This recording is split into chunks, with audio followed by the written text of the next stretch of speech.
All right, good afternoon. Today, we continue previewing some of the elements of my budget proposal, which I will unveil Thursday night at the invitation of the General Assembly. A budget is a value statement, and my budget will reflect our Kentucky values of family, of faith, and a deep concern and compassion for one another. Yesterday, I spoke about how my budget plan makes historic investments in our education system with a nearly $2 billion increase in funding for pre-K through 12. That's right, pre-K, universal pre-K for 4-year-olds is funded for the first time in Kentucky's history in my budget recommendation.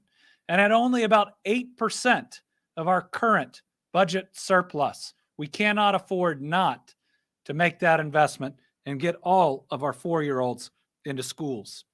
The budget recommendation on education provides real raises for all of our school teachers, administrators, and staff. Other initiatives will enhance education at every level. We will boost our career and technical schools across Kentucky, offer loan forgiveness to educators, and build our Bucks for Brains program to enhance university research. Making these investments are the right thing to do, but they're also the necessary thing we must do because our future is now. We're coming off a year where we shattered every economic development record in the books. We had a record $11.2 billion in private investment just last year. Even better, it's going to create over 18,000 new jobs for our Kentucky families that pay an average hourly wage that is the second highest in history. They are not just jobs, they are good jobs that will support 18,000 Kentucky families. Last year, we made the amazing transformation of never being a flyover state. Again, we are the destination. We're being chosen as the destination by more world-class companies than ever before that are locating or expanding in Kentucky. They're companies like Ford, Toyota, Amazon, Pratt, GE, and Fidelity Investments. And I believe last year was also more inclusive than ever before, bringing huge investments and new jobs to areas, some of which hadn't seen new jobs in far too long. It includes Firestone Industrial Products, which created 250 new jobs in Whitley County. Alstrom Monks Joe, which located a second facility in Madisonville. Lion First Responder, which returned to Beattyville. Novellus, which opened its first new facility since 1982 last year, investing $300 million in Todd County. And today, they announced an expansion.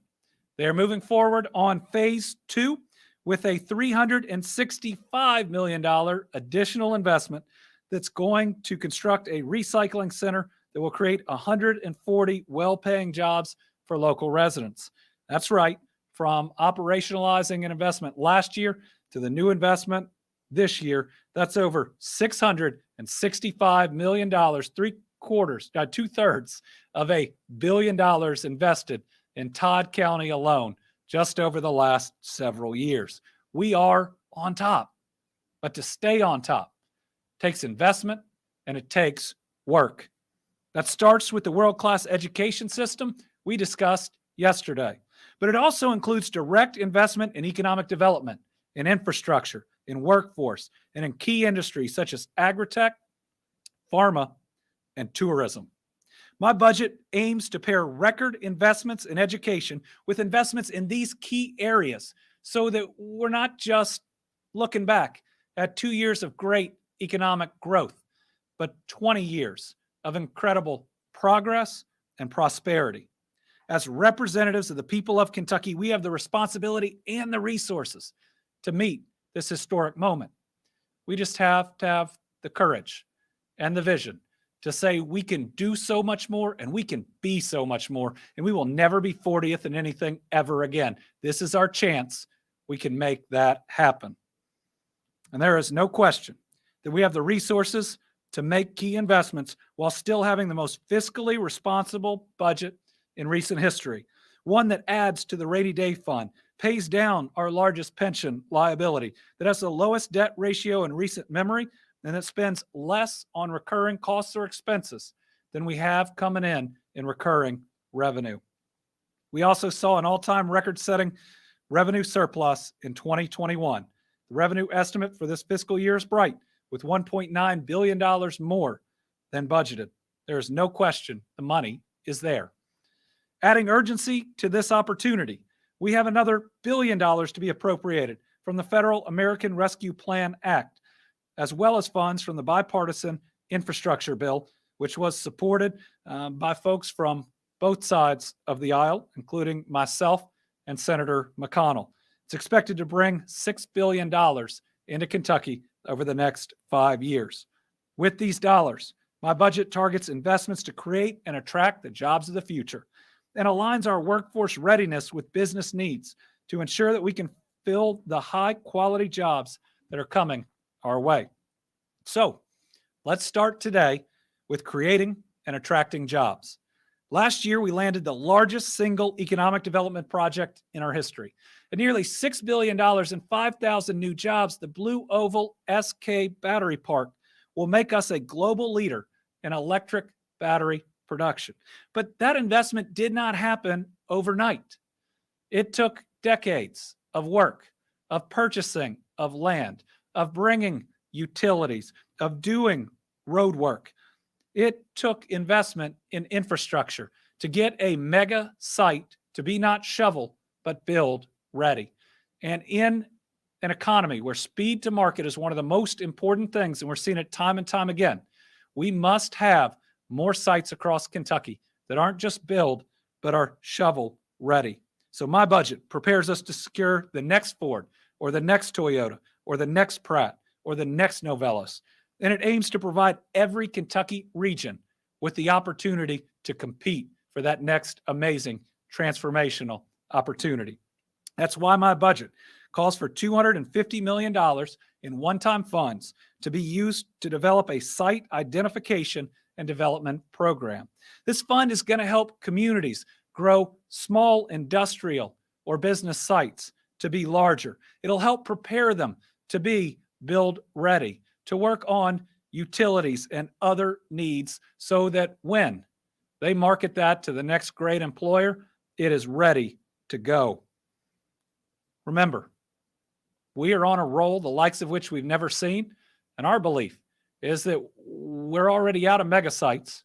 We'll be out of large sites and maybe medium sites to locate companies within the next several years. This ensures that our role can continue, that we can welcome others, new jobs, new companies, and new investments in.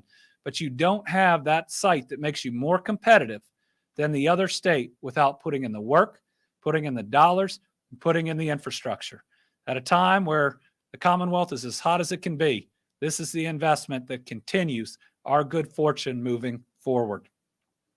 Now, we have a video message from the Kentucky Association of Economic Development's president and CEO, Matt Tackett. Hello, Kentucky. This is Matt Tackett coming to you from the Kentucky Association for Economic Development, where we, for several years, have aggressively supported and facilitated funding for site development throughout our Commonwealth. No doubt, our economic development team is accelerating momentum. We're proving over and over that Kentucky is a world-class location to locate and grow a business. And our iconic tradition, coupled with this historic momentum, positions us with unprecedented future opportunity.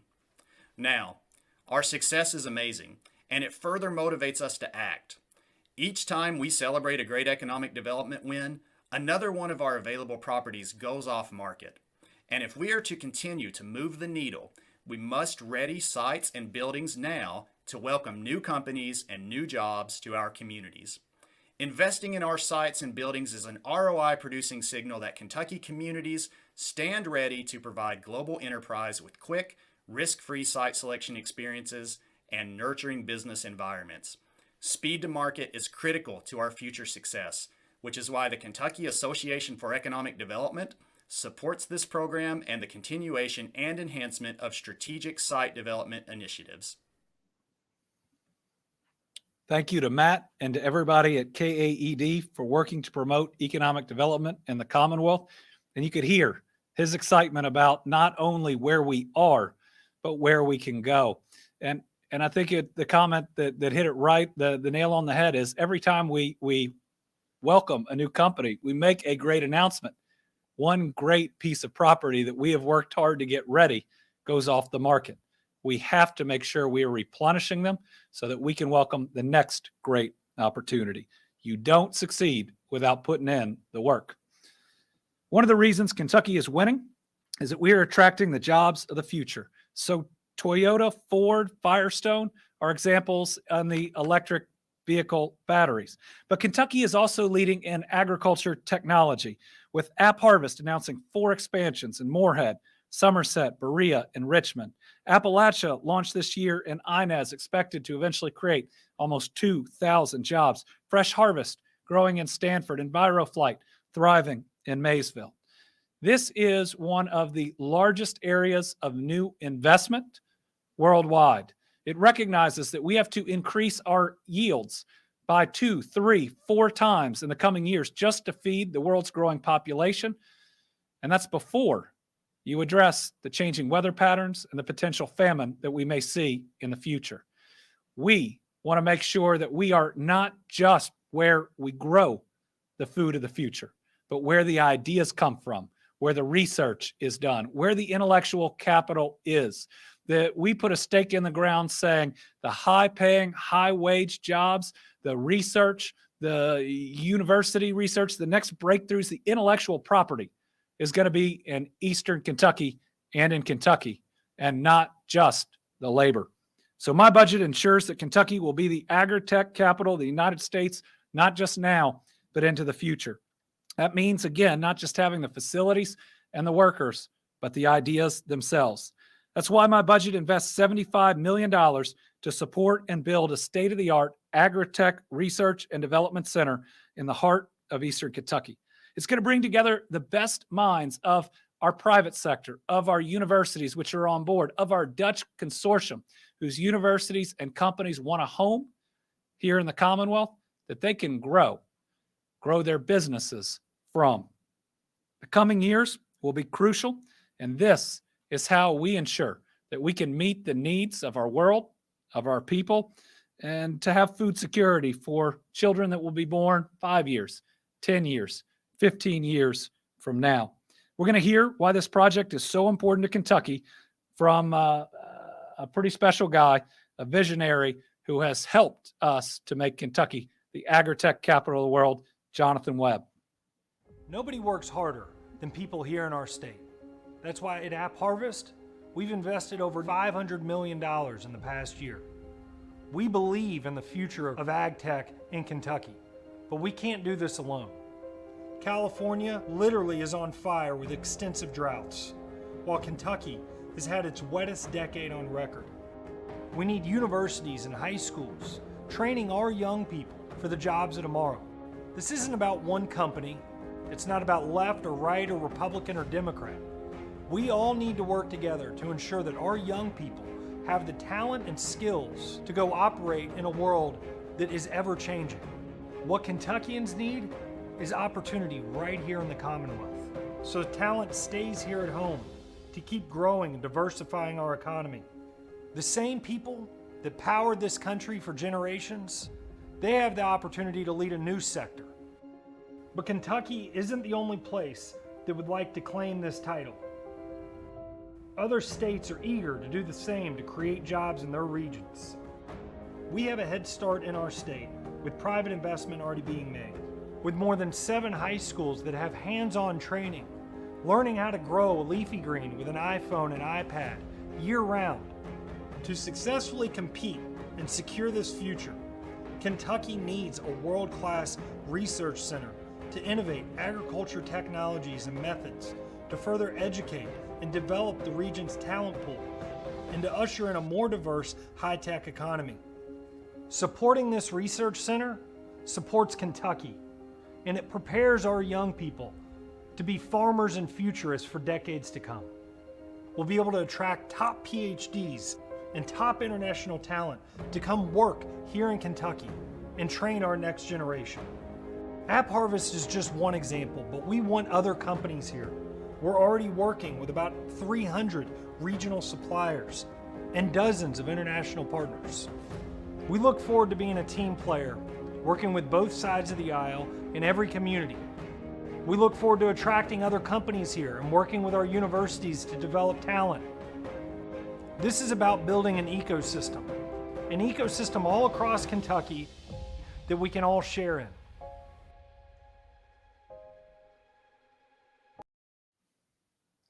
Thank you to App Harvest and Jonathan for their work on transforming agriculture, both in Kentucky and across the globe. We're also working to attract the jobs of tomorrow through smart investments in industries with great promise. One of the untold stories in Kentucky is the work of some Northern Kentucky companies on testing and ensuring these vaccines that are saving lives around the world were and are safe. We've got to make sure that we support those groups and to grow that life sciences industry in Northern Kentucky where it is taking off. So my budget invests $10 million in the city of Covington to support the construction and outfitting of a shared research and development lab facility to serve the rapidly expanding life sciences sector in the region. The facility is a collaboration between the city, private businesses, a regional economic development organization, and higher learning. And as I hope you're seeing from Agritech and from this, now's our time to not just be doing the work for companies located in other states, but to truly have the intellectual capital and intellectual property developed right here in Kentucky. Let's show them we not only work hard, but we can outthink anybody else in this country and across the world. With all these businesses and employees landing in Kentucky, we must continue to improve critical infrastructure necessary for our Commonwealth to thrive.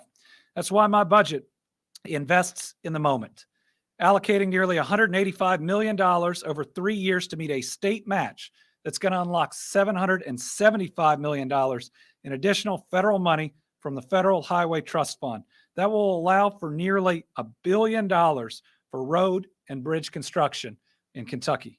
My 2022 to 24 biennial highway construction plan is a robust $8.5 billion plan based on anticipated and federal program review.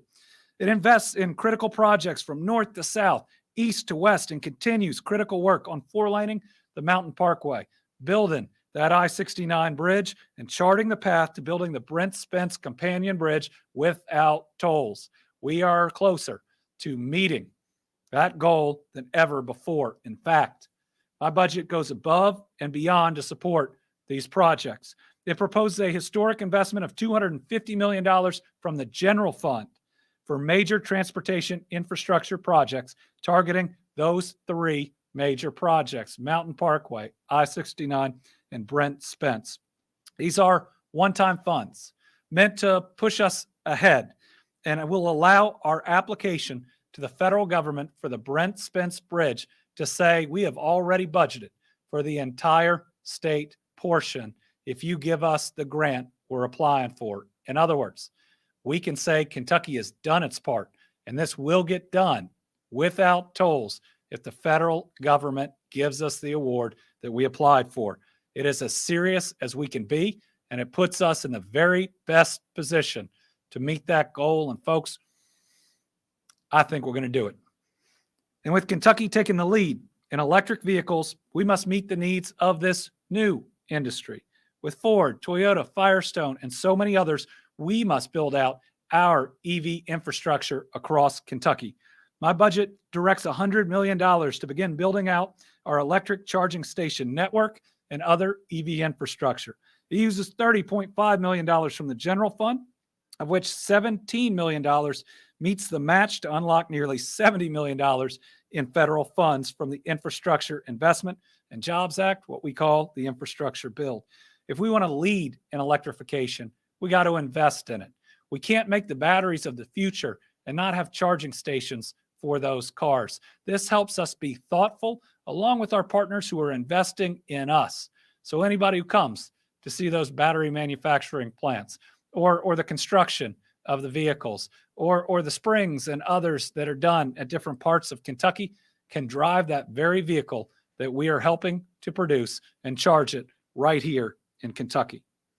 In addition to funding school construction, my Better Kentucky plan directs an additional $500 million in grants and low-interest loans to improve water and sewer systems. Altogether, $500 million in between $250 million of grants from our ARPA funds and then other low-interest loans through that infrastructure bill. This will be one of the largest investments in water and sewer that we have seen across a biennium budget. And the reason is simple. Clean drinking water is a basic right. This past year, I've been able to travel to communities like Morton's Gap and meet families there in Hopkins County that have never had clean drinking water in their homes. That's wrong. And every time that we can address it and provide another family with clean water, with the sewer systems that they deserve, we improve their health and we meet our values and live out our faith. Economic development is also not possible without having the sanitary and industrial sewer systems that are absolutely critical. And I don't know about you, but I think we've experienced enough flooding to last for 6, 7, 8 lifetimes. Each of these projects helps these communities to address their needs to help be more resilient for that next round of flooding that we know is coming. And the pandemic has shown us that access to reliable, high-speed internet is a necessity in our world.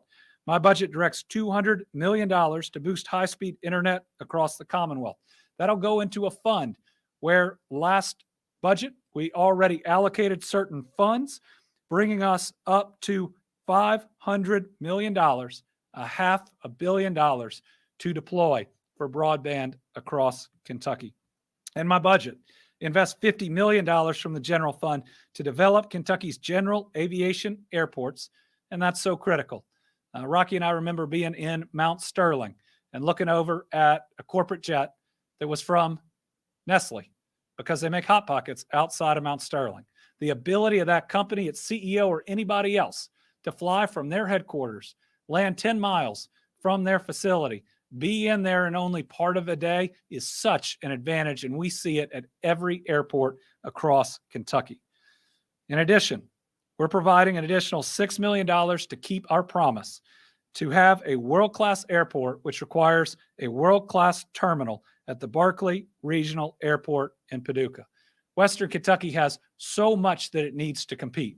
When we complete I-69, it'll have the interstate infrastructure. It has amazing river and port infrastructure. It has rail, but for far too long, it has lacked a larger, competitive airport that can bring people in and open up that region. This is answering our promise that Western Kentucky can compete just like every other part of Kentucky to better the lives of their people.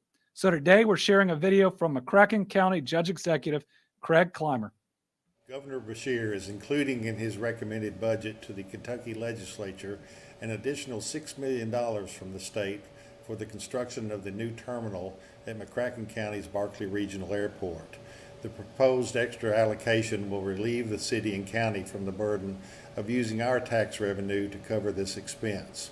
The airport terminal is a federal, state, and local government collaboration that is recognized by all as a strong addition to McCracken County. But it's not just McCracken County that benefits. The entire region will be stronger and more vibrant. That's why the governor spoke and Senator McConnell spoke at the recent groundbreaking.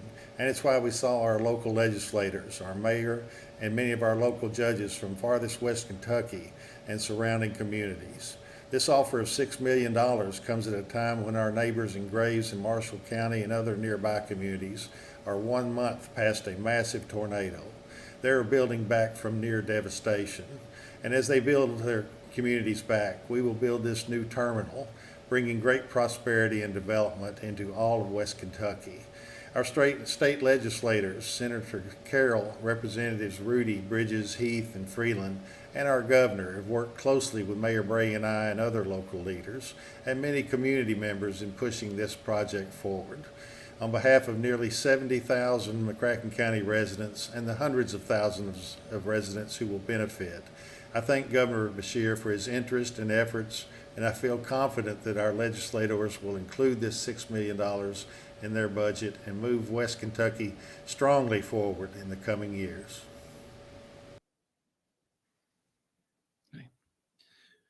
With high quality education as a foundation, bridging the gap between learning and workforce participation becomes all the more crucial to Kentucky and its future.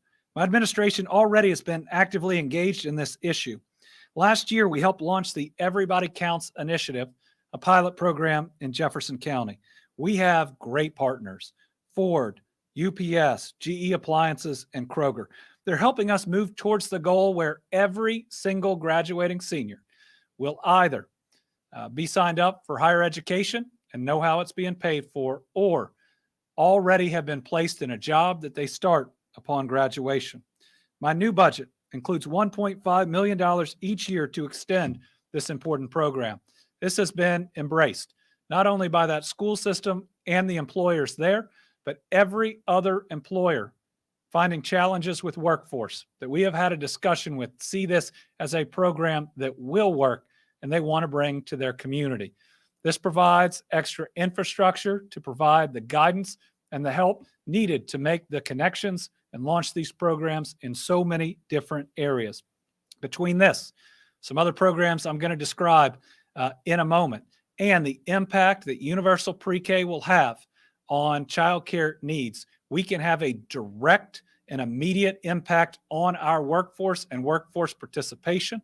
And not funding these will be saying that while you acknowledge we have far too many people not in the workforce, you're not willing to do the small things necessary to fix it.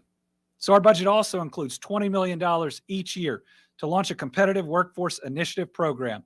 Under it, public and private schools will be able to secure funding for new and expanded programs that have to have a commitment of connecting directly to employers. One of our challenges is that for so long, when there were more workers than jobs, we'd simply graduate people in fields we knew were needed, and then we expected employers and the potential employees to find one another. That can no longer be our model.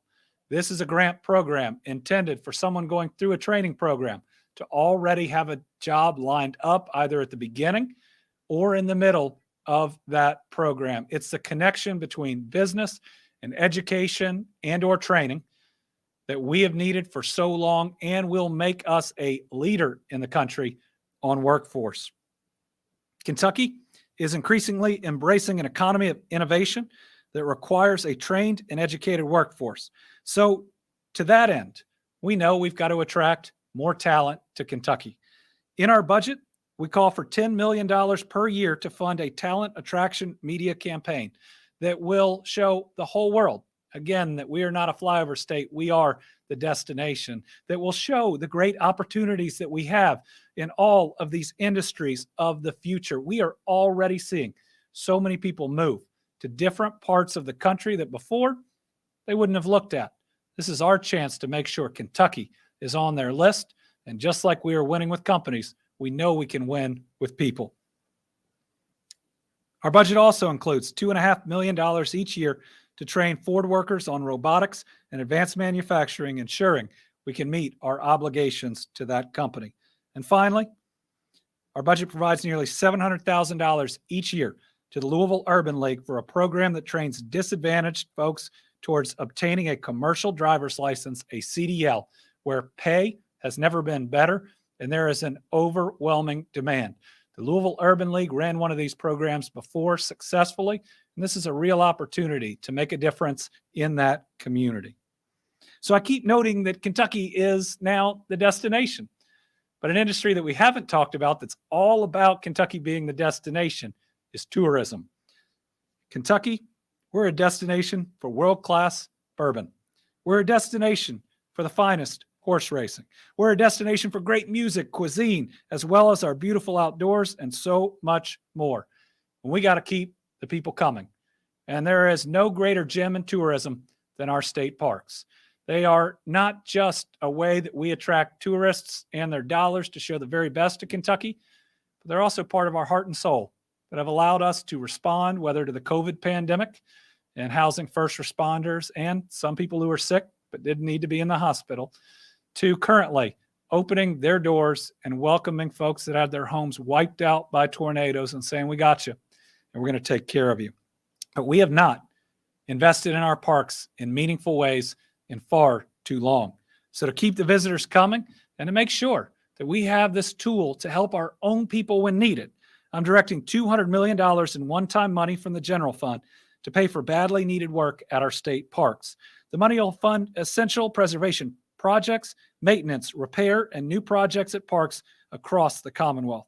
The goal is to preserve these assets for their regions and communities while enhancing what the facilities can offer. Our budget also dedicates $10 million in ARPA funds to boost our tourism industry through a targeted marketing campaign. I'd like to introduce our Secretary for Tourism and a whole lot of other things, Mike Berry.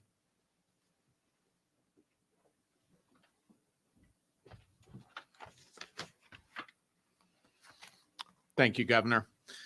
Every week, the governor has announced economic investments that are strengthening Kentucky's communities and creating job opportunities for every Kentuckian in the Commonwealth. Kentucky is experiencing historic economic momentum that has placed us at the forefront as the ideal place for travel and business. Within a day's drive of 2/3 of the U.S. population, Kentucky's economic landscape creates a perfect recipe for business to thrive, and the tourism industry is no exception. We are an $8.9 billion annual industry in this Commonwealth. The Beshear administration understands the economic impact that tourism has on our communities, and we are committed to ensuring Kentucky is a diverse, welcoming travel destination. Today's proposed budget announcements reinforce the commitment and follows a $13.1 million economic investment in the tourism industry and more than $800,000 for the arts industry previously by this administration. The additional dollars to promote Kentucky as a destination and to assist the travel industry will help this sector recover following the impact caused by the pandemic. Nonprofit arts organizations will benefit from this general funding as well, as they continue reopening and reimagining after their recent intermission. Kentucky is home to 45 state parks and 17 resort parks that serve as a major tourism attraction and employer for many rural communities. And most recently, following the devastating tornadoes in Western Kentucky, our state parks began providing shelter and food for over 600 displaced guests and first responders. Modernizing our facilities has been an ongoing bipartisan effort and remains critically important for ensuring that our parks can remain competitive in the tourism industry. The governor's proposed investment of $200 million in one-time funding for our state parks will allow us to preserve essential preservation, continue much needed maintenance and repair, and begin new projects that will improve the guest experience. I want to thank Governor Beshear for his ongoing support of the Tourism, Arts, and Heritage Cabinet and for understanding the significant role that tourism and the arts can play in fostering Kentucky's booming economy. Thank you, Governor.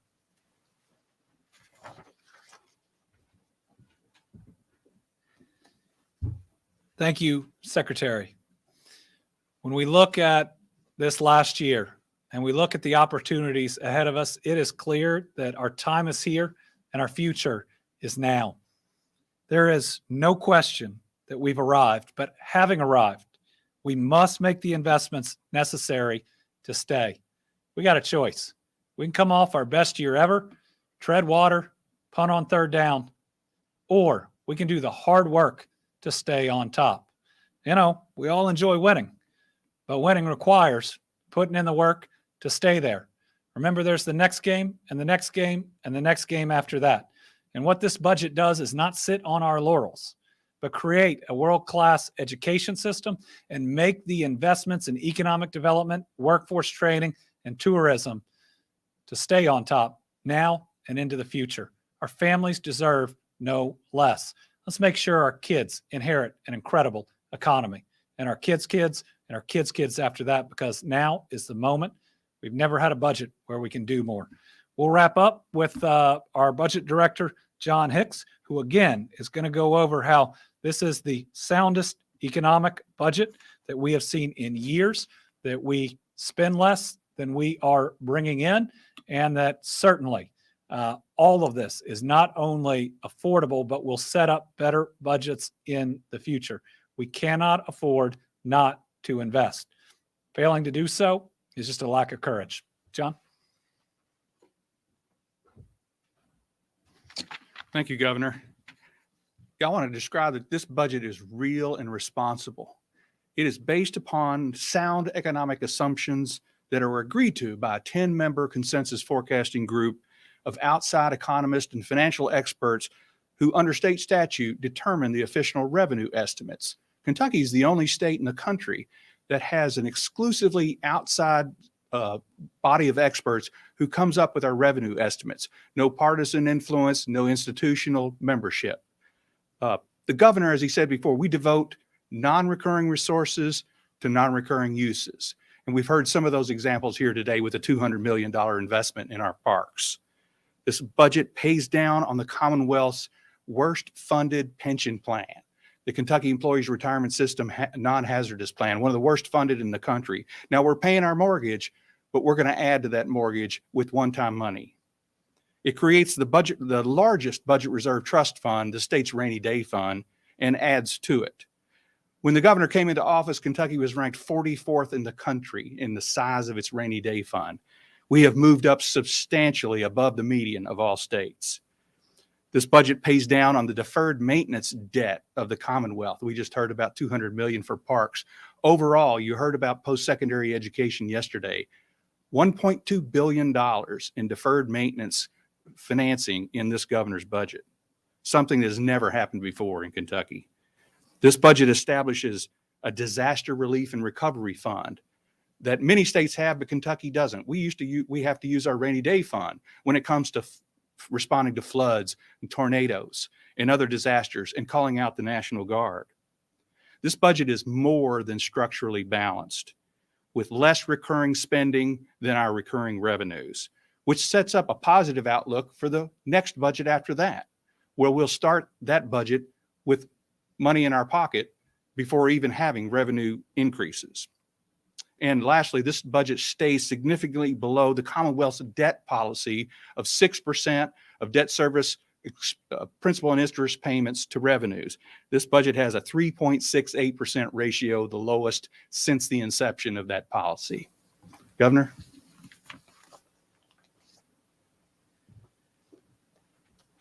All right, we'll open it up to questions. We don't have a whole lot of them today. Bodie? These types of investments, they take a good bit of time. Do you anticipate them being accomplished during your term? And is the possibility there that, between the time these, projects are being announced now to the time they actually start, other hands kind of touch it and things get away? Well, I intend to be governor for at least one term after this, so I think that we will be able to get each and all of these projects, including the construction and completion of the Brent Spence Bridge, done while I'm in office. But let's talk about the next 2 years, which is what the biennium budget is. Most of the spending that we have described today can and will occur in that period. We have, sadly, way over $200 million in deferred maintenance and needs in our state parks. They're spread out all around the state, and we would deploy those dollars immediately. We were able in the last year to award 119 counties water and sewer projects from the last round of ARPA. We'll definitely be able to do that, given that there is, I think, almost $6 billion of water and sewer needs that are out there per what applications we have seen in the past. Broadband may take a little bit longer, given what the process is, but I believe over the next 2 years we can get significant amounts of that funding out. The number of different sites that are out there for this site improvement fund, absolutely, we'd spend it, or we would at least agree to the expenditures over the next 2 years. We've got to increase the size of so many of them, and then having the available power, water, sewer, and roads to them I mean, right now we're finding extra dollars just to extend some roads in the industrial park in Bowling Green. And every time we do, we get 2 new giant companies. Now, it's not an inexpensive road. It's typically tens of millions of dollars, but the needs are there. There is a hunger out there to be in Kentucky, and this just helps us bring more companies and more people in. We got Rachel Droz from WHAS.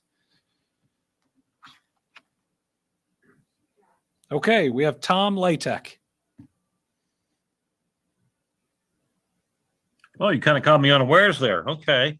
Talking about these major road projects like I-69 bridge there between Henderson and Evansville and Brent Spence, with you applying for the grants of the federal government to pay, the largest share of that, how long will it take them to process those requests once assuming the General Assembly gives you the go-ahead? Well, our application will be in this year, and we would certainly hope either this year or early next year to get the final okay from the federal government. I want to stick a shovel in the ground at 2023, and I think that is possible with the schedule for the infrastructure bill. I believe that this is the project that the infrastructure bill is or should be about. And if we get the grant, that I hope we will, our overall share over 5 years, about $250 million. So think about us putting in an application saying we're so serious, we've already put down the dollars to where in Kentucky it'll happen. And President Biden and your administration, that makes this happen without tolls. All right, so this is day 2. Again, this was not our original plan. We were going to do this all on Thursday, but times appear to be changing. So by making these announcements, hopefully we add to the knowledge of those out there that are ultimately going to take these ideas and put them into action. But let's be clear, we can't afford not to act. This is the best chance in my lifetime of making this state everything we have always dreamed of. Every single one of these is smart, is fiscally sound, and is an investment that'll pay off in the future. And not one proposal is red or blue, Democrat or Republican. They are all just good for our families.